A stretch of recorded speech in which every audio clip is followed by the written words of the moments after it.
Okay, so good morning to everybody.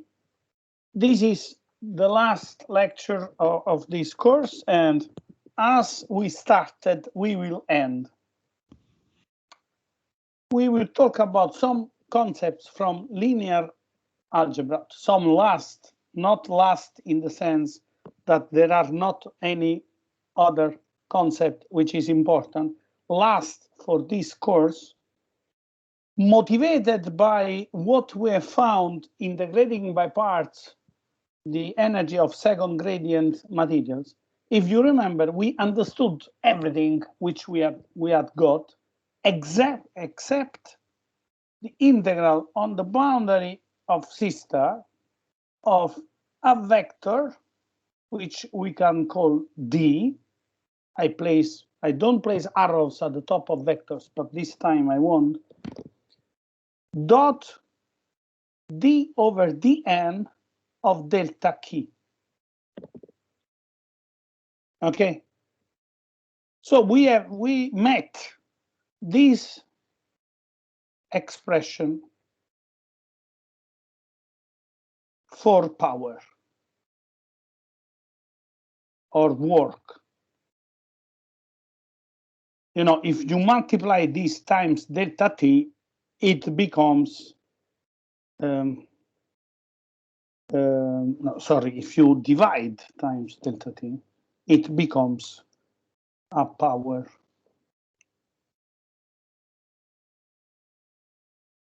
Okay. Okay. Okay, maybe let us use the same delta t. The small variation as delta k is a small variation of the position. So this expression for virtual power has to be understood.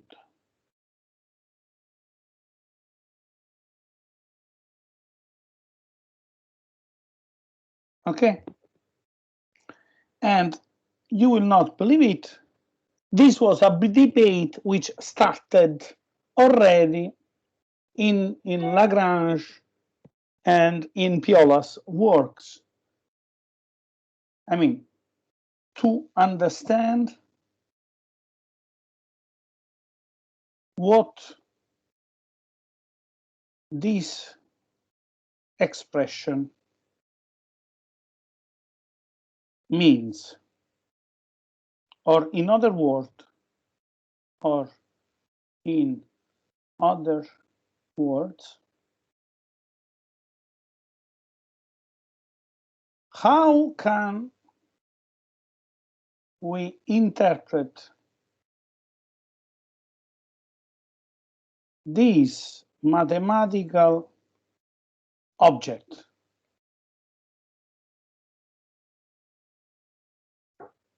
From the physical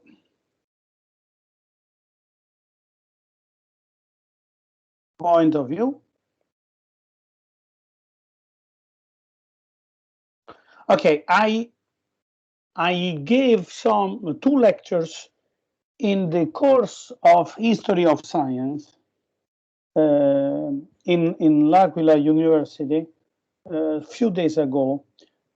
Unfortunately, this was in Italian, and I had no time to prepare it also in English. I think that, okay, the group of students, I sent the link to the only Italian student, the only student who can speak fluently Italian in the class. But for the others, the Turkish students will be around for another semester at least, but possibly also for more time. The Georgians also. So I hope that I will be able to repeat this lecture for you. Here I will give you some ideas which are important in our context. You know, we very often spoke about different concepts. So there is a nice drawing in a nice book. I will quote. This book is The Forgotten Revolution by Lucio Russo, a book which is very nice, and I suggest reading this book. In this book, it is proven, I think, that science was born around 3rd century before Christ, and then it has been lost. So this is the reason of the title. And you know, when you want to prove that science already started in a period of history, somebody will debate telling you that what you are telling is not true. Okay? Okay. So you need a definition of science.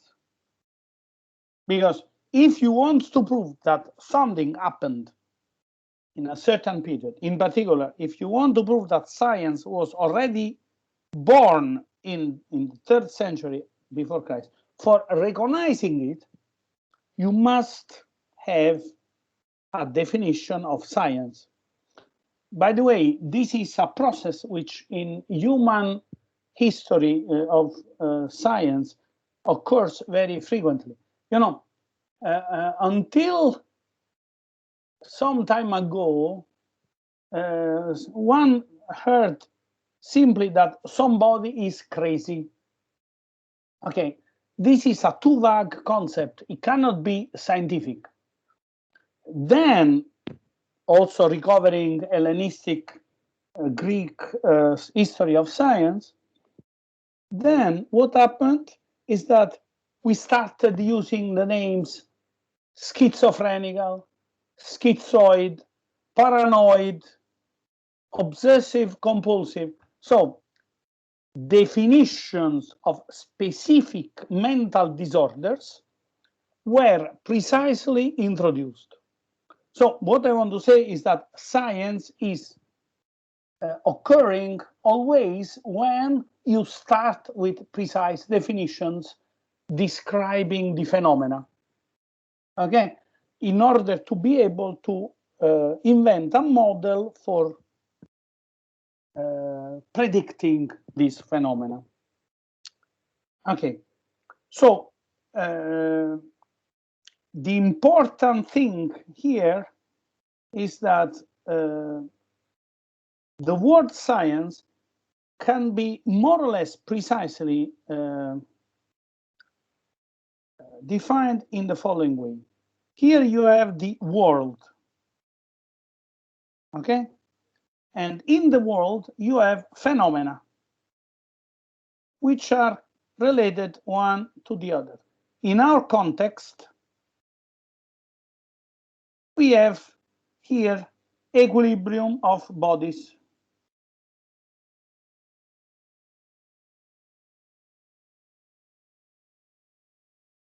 So we have phenomena related equilibrium of bodies, okay? And we want to describe that. Real world. Here we have mathematics.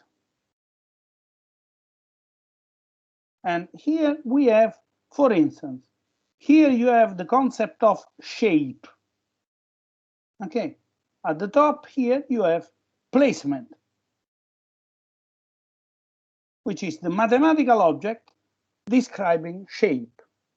Okay, then here you have deformation, and here you have C, F transpose F, and you have a relationship between C and placement. Okay, and C corresponds to deformation.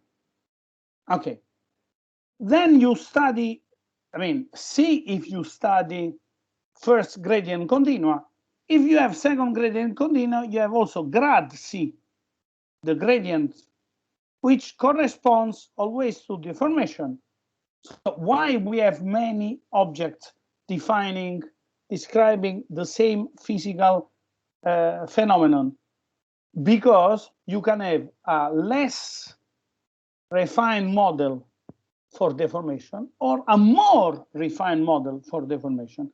So you increase the number of mathematical objects for describing deformation, okay? And so you get more information about deformations. So now we can make a small consideration. Here in the real world, phenomena are extremely rich. There are many facets. Okay. So I should find the right citation for this. I think that in Shakespeare, somebody said that the reality is so full of aspects that your imagination cannot follow it in any way. But I must find this citation for the next lecture, next time. Okay, so Piola, for describing deformation, added also the nth gradient of C. And Coursera brothers invented other kinematical descriptors, so extra kinematical descriptors. So many other deformation. So the deformation started to be described by a cloud of mathematical objects. Okay. Very well. Somewhere in the world of mathematics, you have the principle of virtual work, which does not correspond to anything. It is a concept which is used for organizing the ideas in the mathematical model, but it cannot correspond to anything. Somewhere else, you have the concept of force, which is also purely mathematical and also has nothing to do with physical reality directly. It is only a mathematical concept which is used for organizing the mathematical model. Okay? Okay, I need to write this drawing in another way. So I need some space. I move this a little bit. In the other way around. Okay. So I hope that you are following for the moment what I'm telling. Okay, because we spoke about these concepts many times. So I must change the arrows here. And I will do this. Okay. Placement is shape. We have equilibrium of body, and so we describe these things. Okay.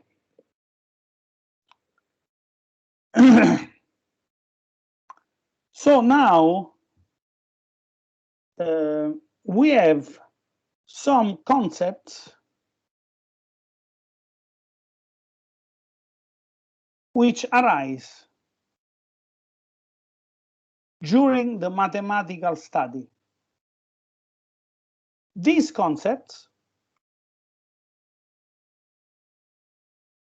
are related logically with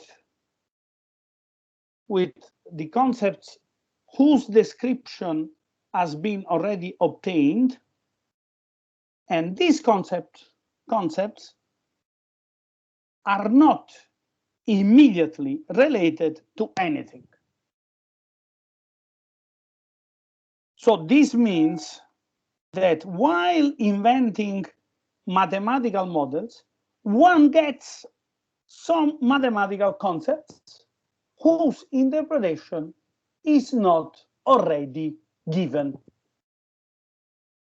And these concepts are very important because if you manage to find their correspondent in the real world, then you have invented something new. You have observed a new phenomenon which you did not know before. So your mathematical theory has driven you towards inventing new models, new concepts, and as a consequence, new physical objects, or to observe phenomena which had never been observed before.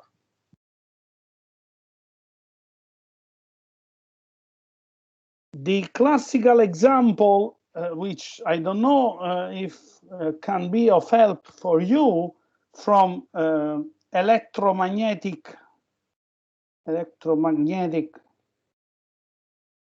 theory, is the famous new advent in Maxwell equations,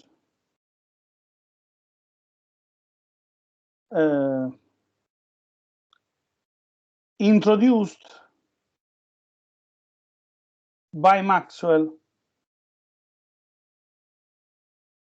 for logical reasons.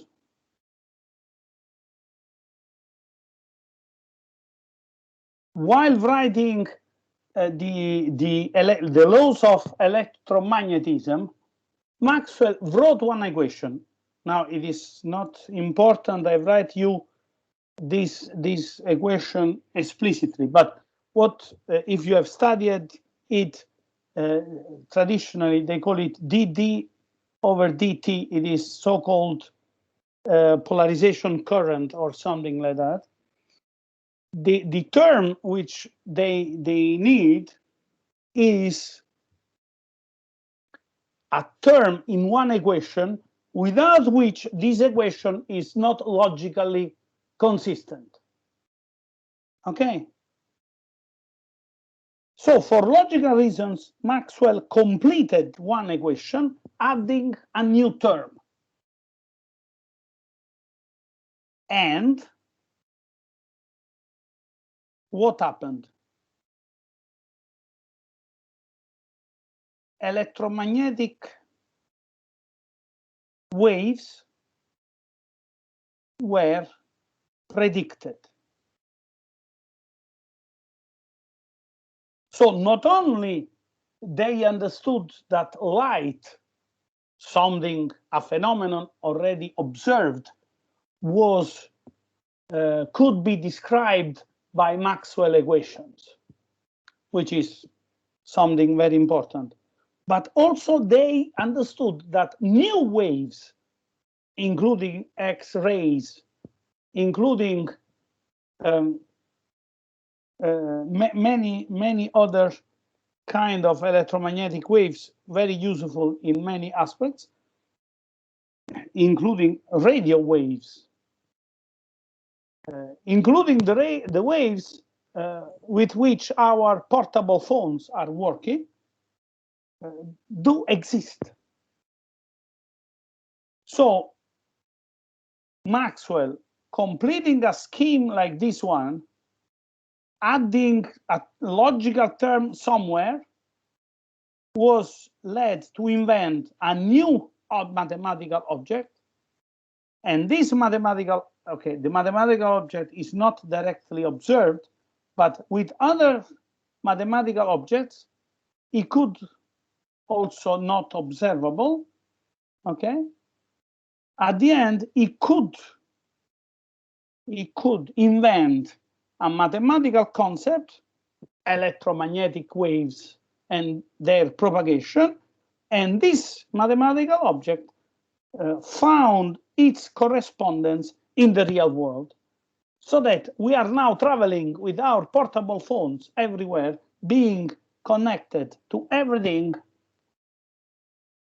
simply because around 1850, Maxwell, for logical reasons, had added a term in a mathematical equation. Okay. Now I don't want to tell you that making our calculations and getting this term Piola or Paul Germain did invent something so important. I mean, something as important as the new term in Maxwell equation, but for sure, this expression for power or work of virtual power or virtual work is a novel term, and this novel term has to be linked to something which can be observed somehow. So what I want to do now, I am obliged to discuss a little bit about a construction, so a new linear application map, new in the sense for us now, built with a vector.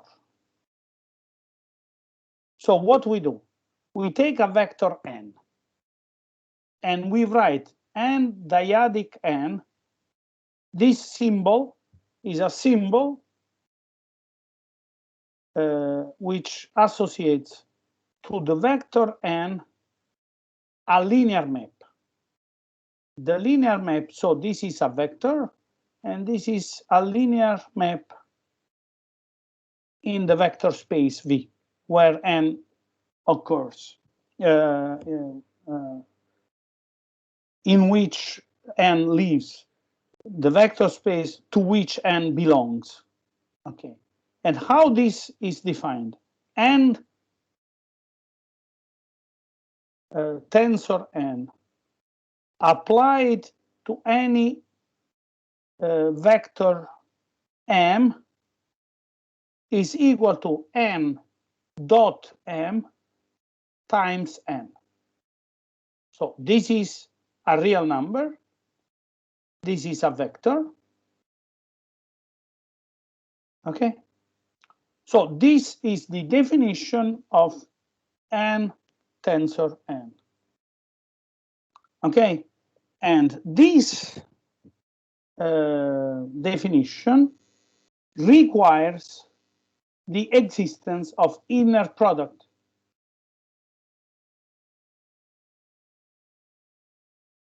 Okay. So in order to define n tensor n, V must be enriched with an inner product.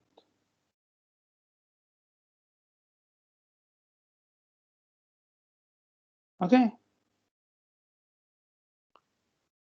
So this construction is not possible without inner product. Okay. So now let us try to write component-wise n dot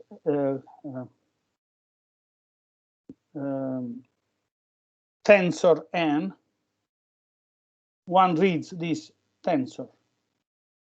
This is a tensorial product between a vector and another vector. Okay. So we must, this is a vector. So we call this n tensor n m component B. We consider this component B. Okay. What is the B component of this vector? So this is a vector. The whole is a vector. So this is the component B of the vector. Okay, there is no equality between this and that. Okay, this is equal to, by definition, n dot m, okay, times n b, because this is a scalar and this is n b. Okay, now if you remember, every inner product is represented by a symmetric matrix. Okay, so n dot m is equal to g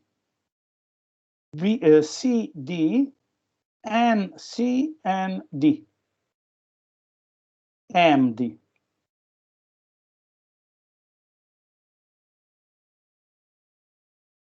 Okay, or if you remember, we can write this n c m d m c. Okay, so it is much better if I use a consistent. For beginners, it is much better if I use a consistent, so MD and D, because this is the transformation from the contravariant to the covariant components of N. Okay, so N tensor N applied to M component B is equal to ND MD summation over D and B. Okay, or if you like, ND and B times MD.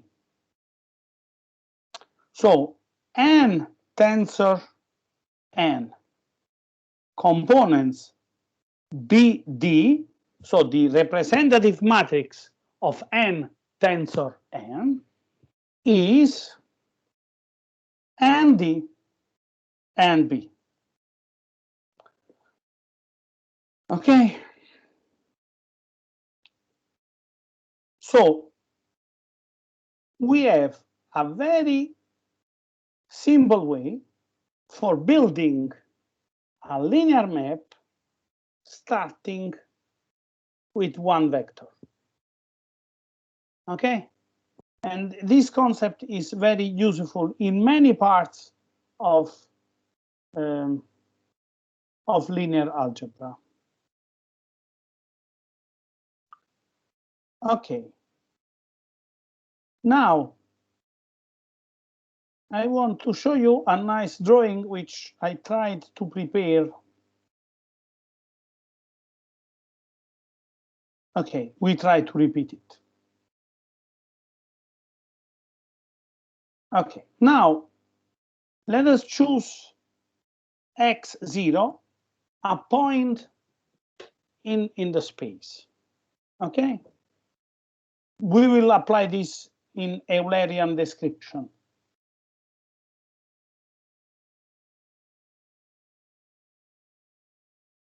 Okay, and we consider every point x. So we place several, I will need 4 points for describing you what is happening. Okay, so let us consider the placement delta key. We call it n because it is related to a direction capital N. Okay, this displacement is equal to what? It is n tensor n applied to x minus x0. And I call this dilatation of center x0 and direction n. Okay? So let us try to understand how this works. Okay? By definition, this is equal to n times n dot x minus x0. Okay? So, okay, this is homogeneous dilatation. Okay, but in this context, it is obvious, but it is better if we tell it. Okay, of course, as usual, I am not calculating well the space, so I will move this down.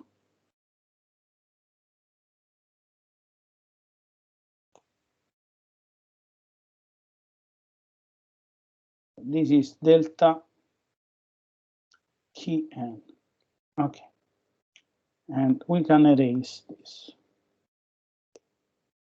Okay, now let us check what we are doing with this formula. So I am here in x2. Okay. So this vector is x2, this one is x2 minus x0. M is in this direction. Okay, so I must calculate n dot x minus x0. So I consider what is this? It is this distance. Okay. So I multiply this distance. Remark that this is equivalent to this distance. So every x on this straight line has the same projection along n. Okay. And I have a displacement in this direction. So let us draw it green. Delta Kn is what? Is this length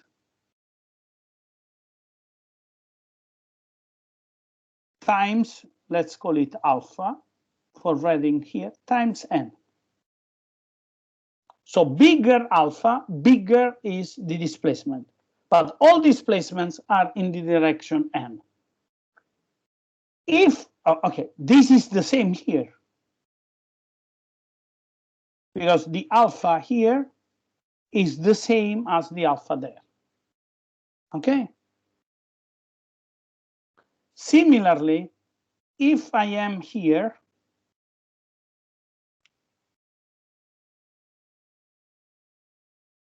this is x4 minus x0.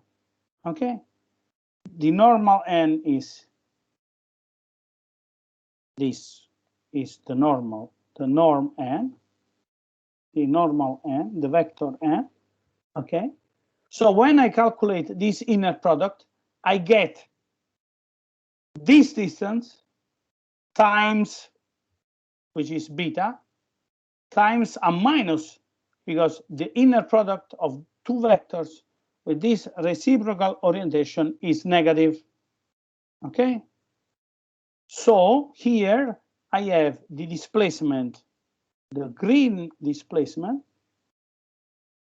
which is minus beta n. Okay? So this map, which we have painfully defined with this definition here, describes an homogeneous dilatation having center x0 and having direction n. Okay, and this virtual displacement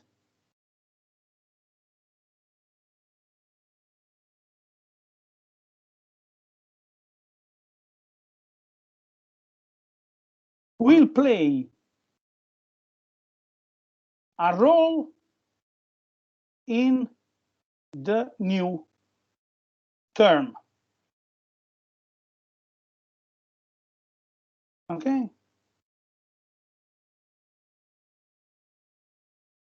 In the new term which we have got. Okay, now let us go slowly and let us repeat once more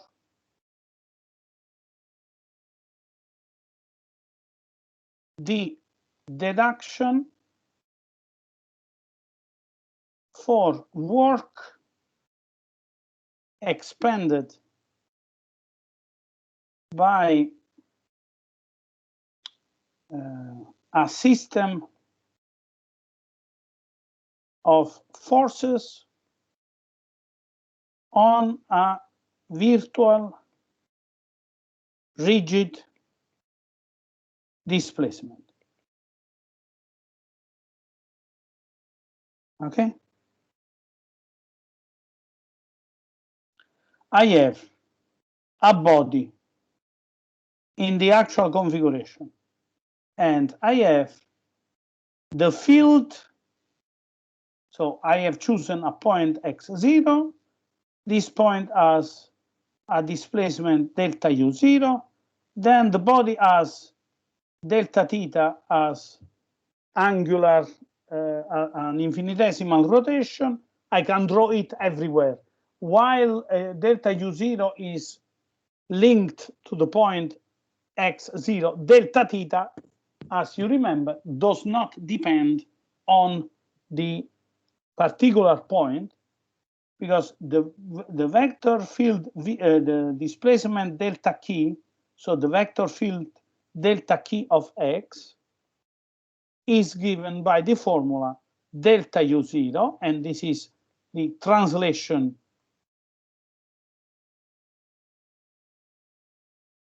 constant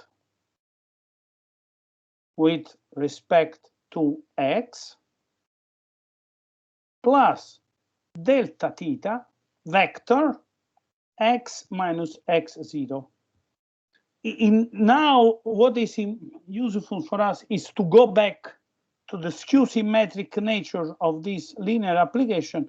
So maybe it is better if we write it in the other way, if you remember, where W is the skew symmetric linear application related to delta theta. Okay. So maybe we call it delta W, so we remember it is an infinitesimal rigid displacement. Okay. Then what we did, the work. Now we imagine to have some forces applied to your body. Okay.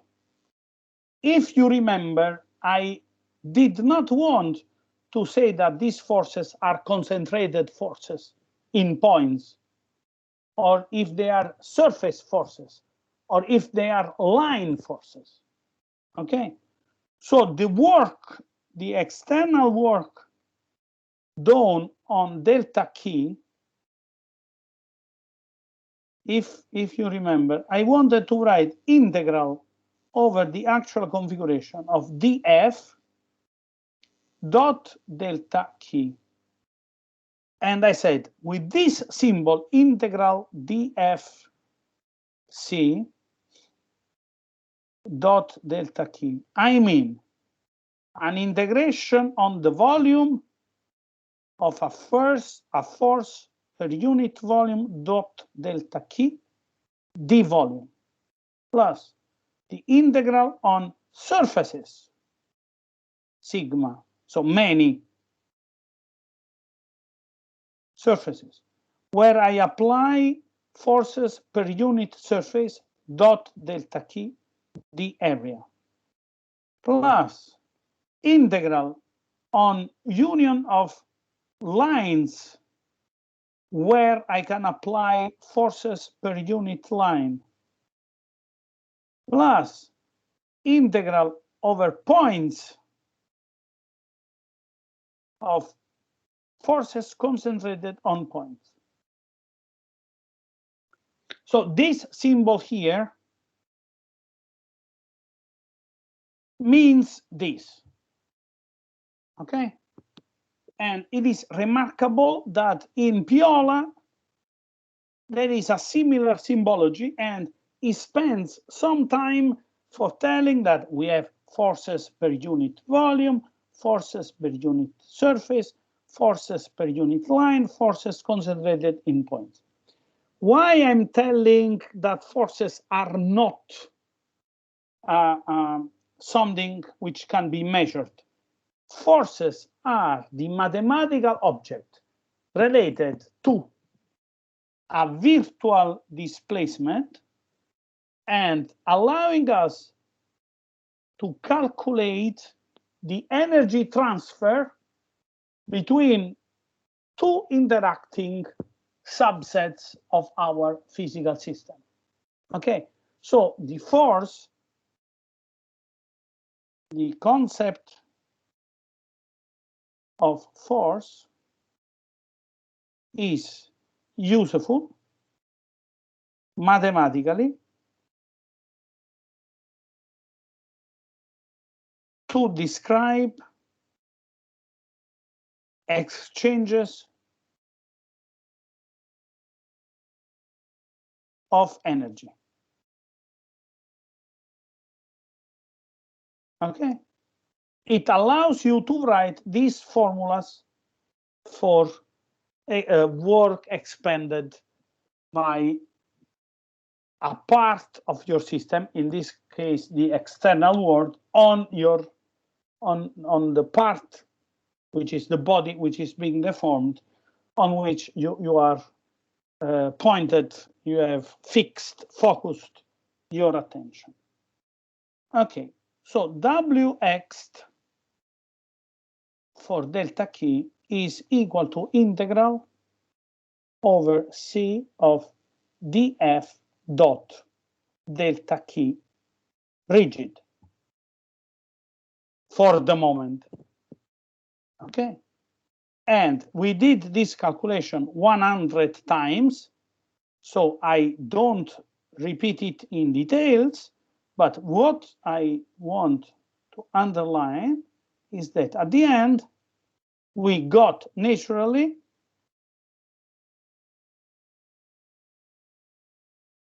the definition of resultant force and resultant moment.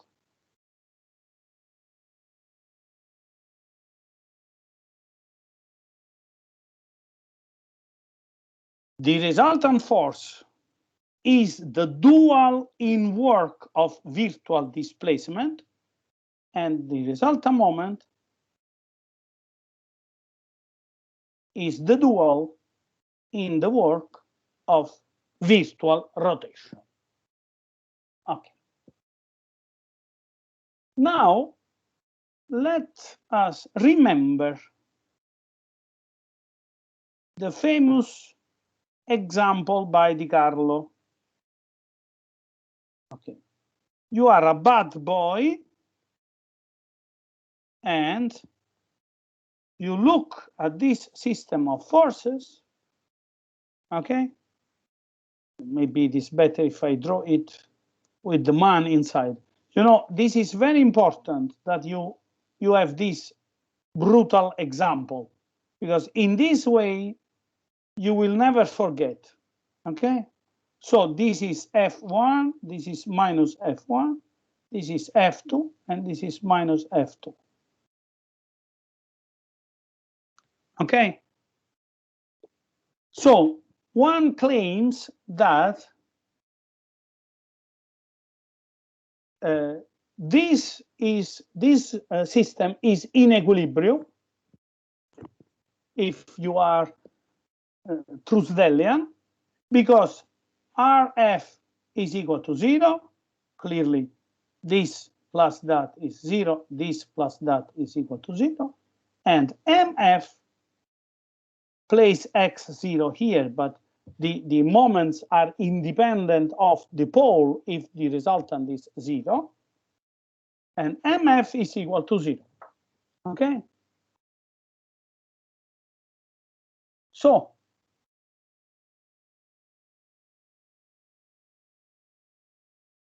you may believe that your expression for virtual work is not in any way affected by any other consideration, and you feel happy to stay in this situation. Now, where is the problem?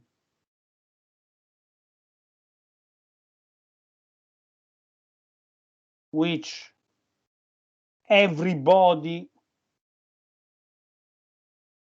understands. Intuitively. Where is the problem? Clearly, there are different admissible virtual displacements which are not rigid.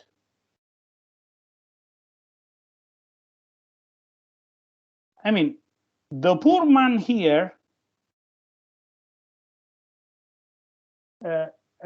has a set of states which forecast small variation of shapes which are not rigid. Okay, especially if F2 norm is large enough than some 10 kilograms force. Okay, so we must test equilibrium with different virtual displacements.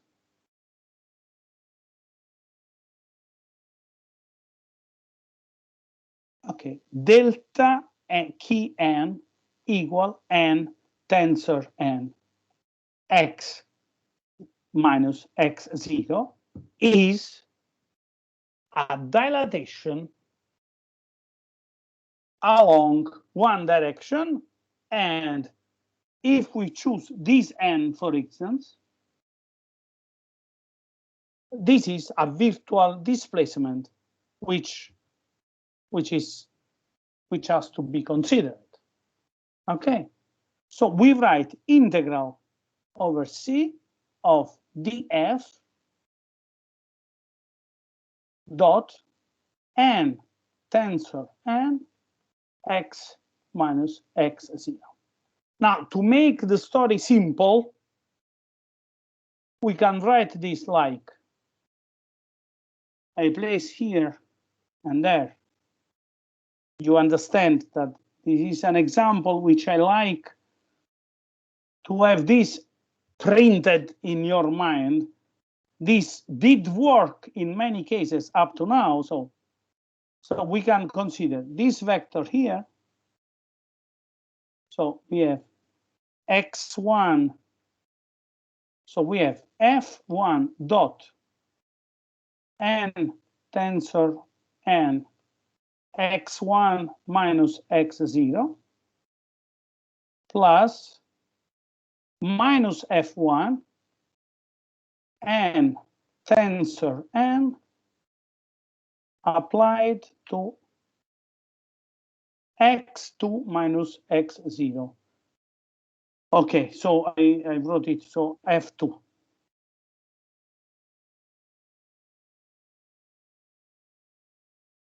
Okay. And now we can make the symbol calculation. We get F2,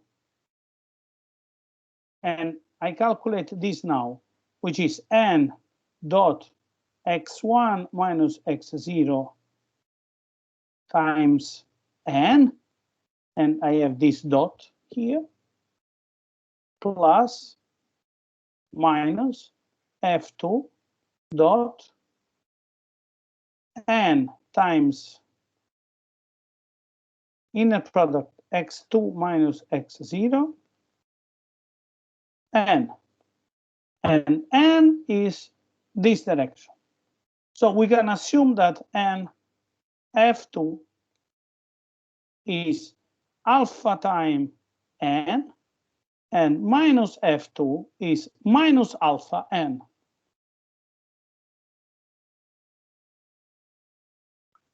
And so what we get? We get alpha n dot n times n dot x1 minus x0 plus minus alpha n dot n dot x2 minus x0. Now we must calculate this.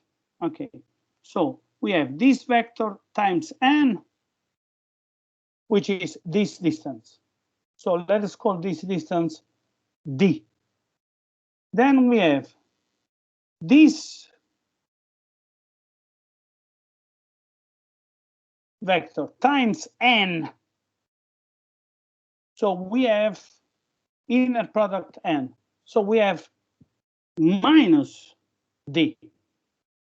So this is equal to alpha n dot n d minus alpha n dot n minus d. So you have 2d. Of course, I forgot f1, f2, the length of f2. I forgot everywhere the norm of f2. Ah, no, it is alpha. Okay, it is alpha. I wrote it alpha. No, I didn't forget.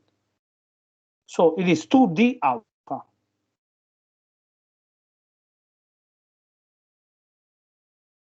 Okay. So this system of forces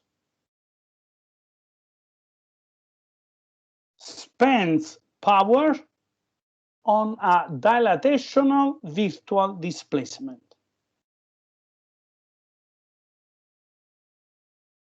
Okay.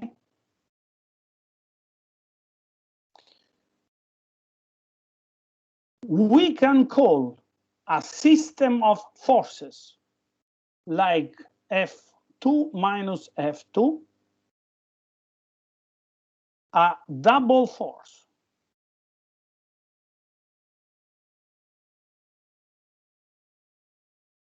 It is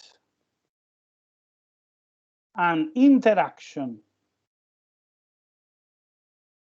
which is spending work on homogeneous dilatations.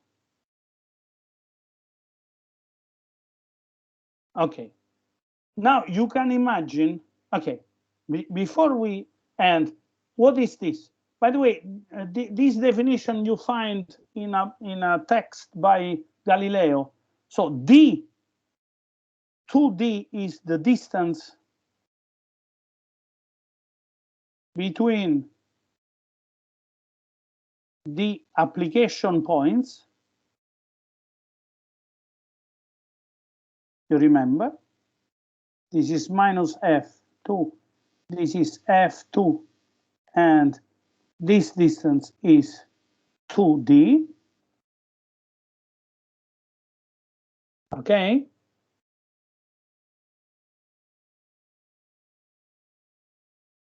And alpha is the length of F2. Okay. Now, do you remember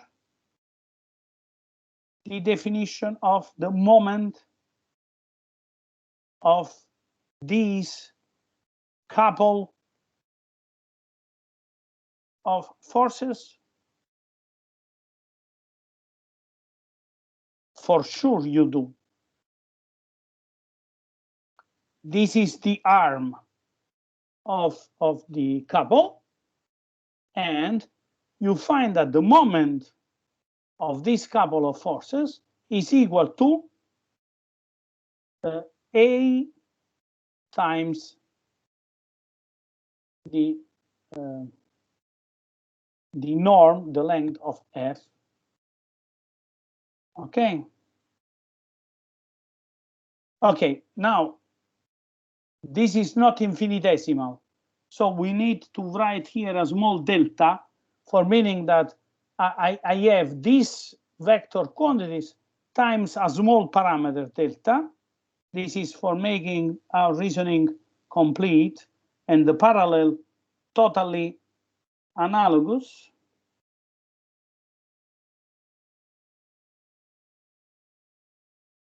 So you have the double force times the small displacement delta, and this gives you the virtual work.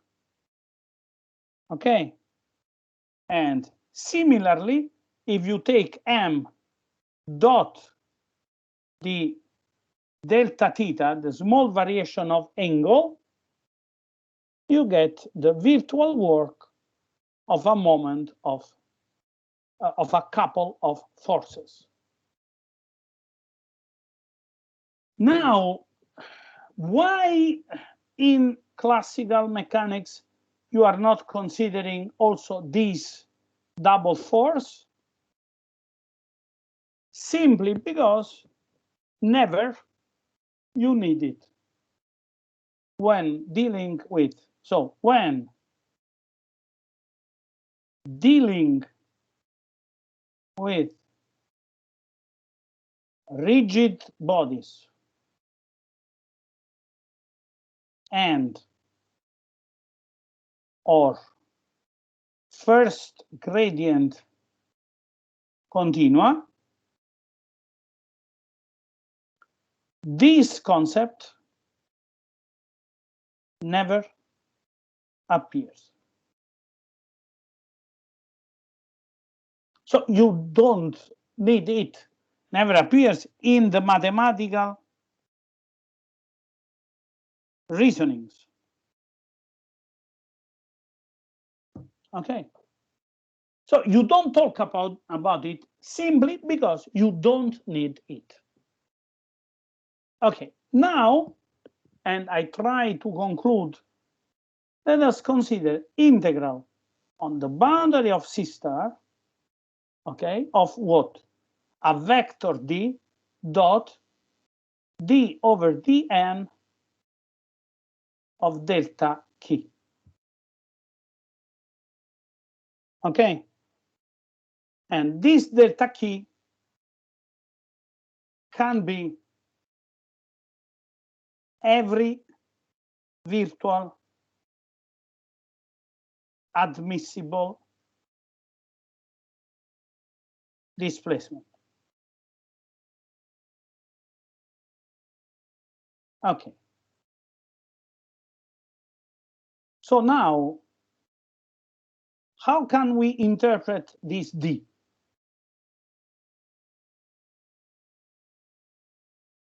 Because it is very important, because this is a possible, this dx is a possible external action interaction applicable to the body, to the deformable body.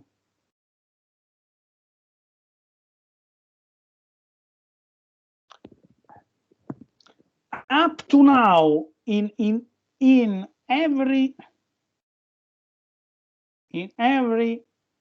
term which we had obtained up to now,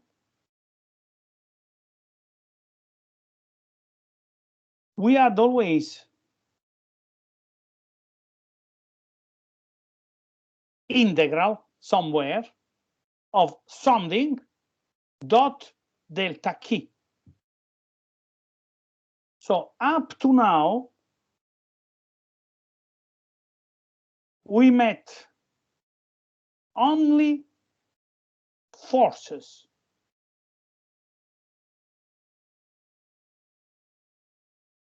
Okay.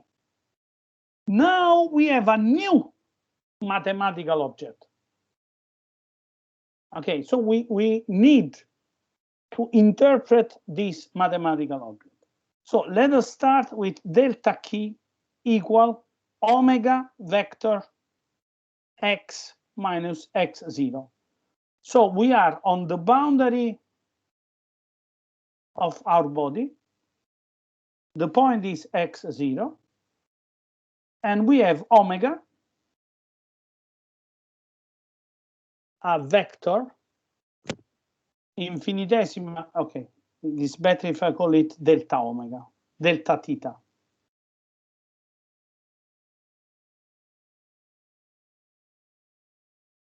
Okay.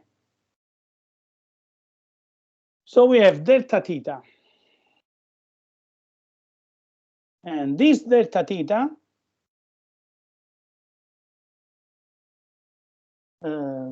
vector product x minus x0 gives you the infinitesimal virtual displacement. And you plug it inside here. So you have dx dot delta theta vector x minus x0. Okay. So what you get? X minus x0 vector dx dot delta theta is the work done by dx on our virtual displacement. Okay, and this is a moment.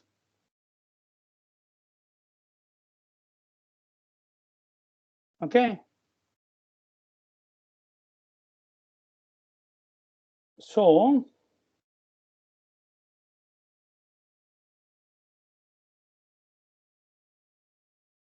this is a moment of externally applied forces, interactions. It is not anymore a force. Okay, so dx as a component which, okay, but I did something, I said something wrong because, you know, I said something wrong because I forgot to calculate the normal derivative. So I was wrong. I told you something wrong because I did the calculation too quickly.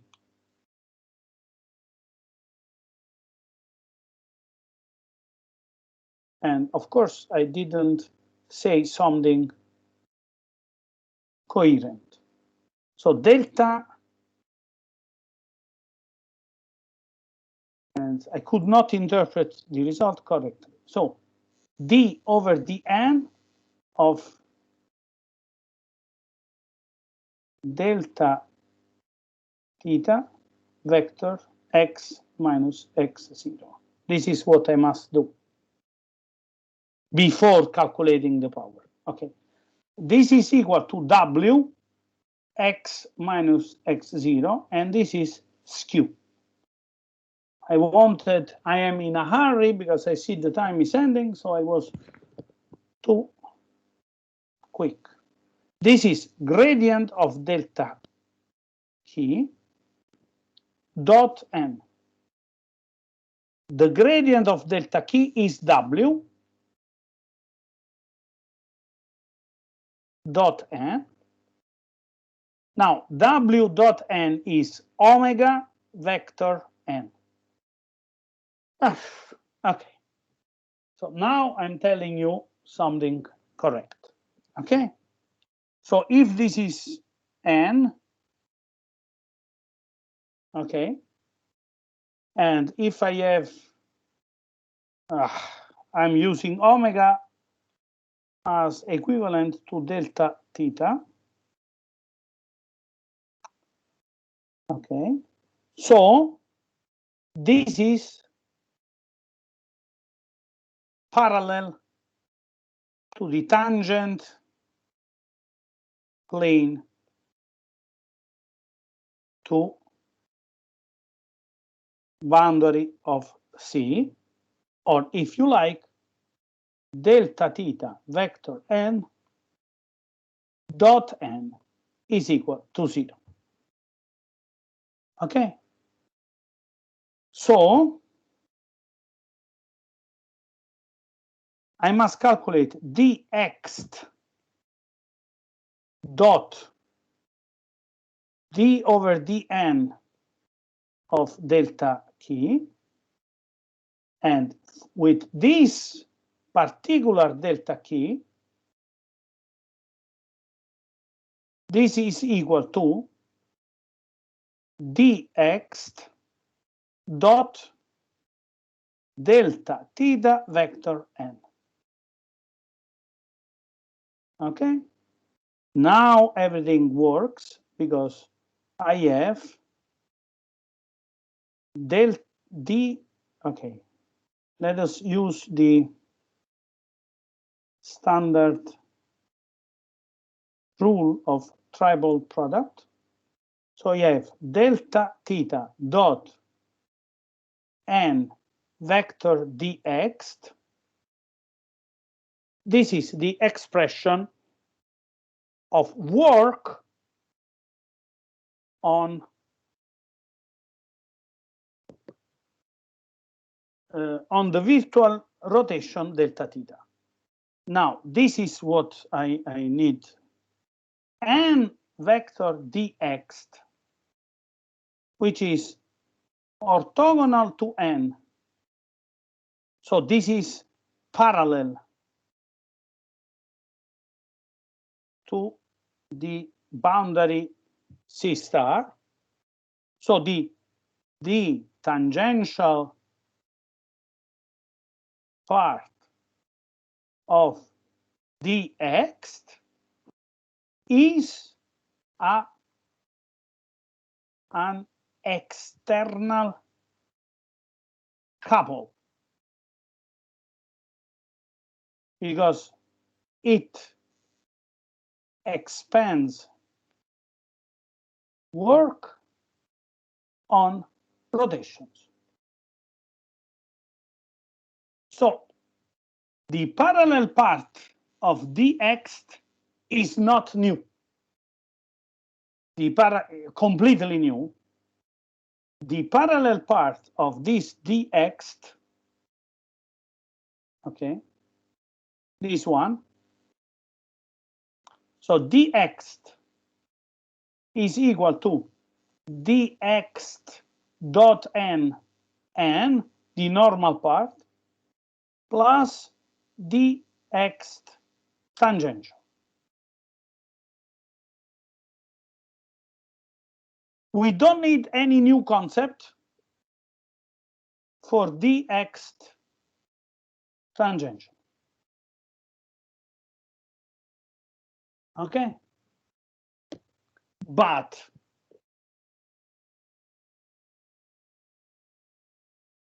consider delta key n equal n tensor n x minus x0. The gradient of delta key n is equal to n tensor n. Okay? And grad delta key n dot n is equal to n times n dot n, which is 1. Okay? So when you write integral of dx dot d over dn of delta key n, you get integral of dx dot n. What is this? So what is the meaning of the normal component of dx? We did it.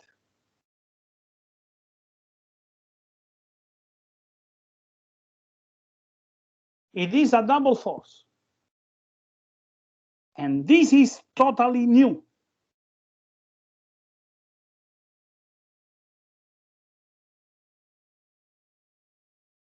With respect to external actions considered in first gradient continua.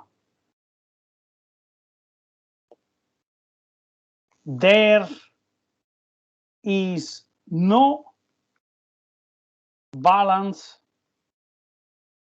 of volumic double forces.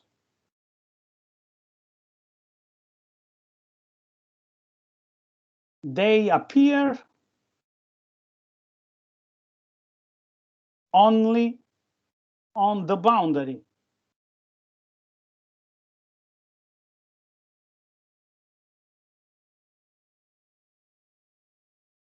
Theorem. Balance of forces and moment of forces are not balances of force are not sufficient to equilibrium in second gradient continua. Why? They do not include double forces with different dx. One gets different equilibria. We can conclude postulation by Cauchy is not including second gradient continua.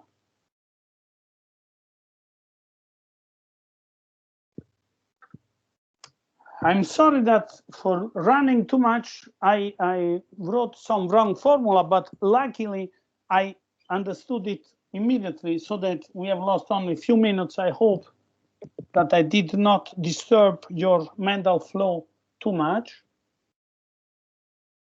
So I think that we can stop this lecture.